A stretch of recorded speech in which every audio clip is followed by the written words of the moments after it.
Why is that? Because new construction is cyclical. New construction, when interest rates go up, housing starts come down, and all of a sudden plumbing company loses a bunch of revenue because they were focused primarily on, new construction. So there are different kinds of businesses with different kinds of customers, different mix. I might be commercial. What's my profitability?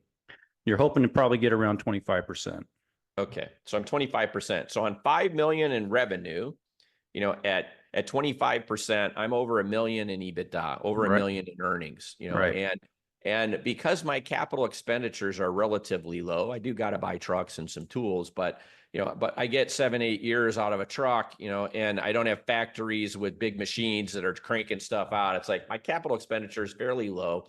So I've got really good free cash flow conversion. So I'm generating $1.2 million, in earnings, and I probably got $1 million, of that's free cash flow. So at $1 million in size, I'm too small for what I call a traditional private equity firm to be my buyer. So what does that mean?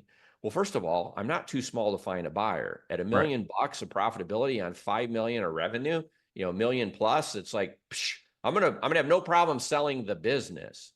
But when I look at who the potential buyer is for that company, what I know that people may not know if they haven't read my books is that the real world of private equity. So the real world, what does that mean? That means a traditional firm that raises a fund that has many limited partners as investors who are writing checks to become an investor in a fund. The fund has a 10-year life.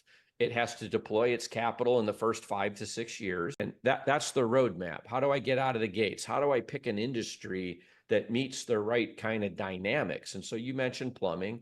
Plumbing's a good industry. There's a lot of private equity interest and activity. But believe it or not, there's actually even better industries out there than plumbing.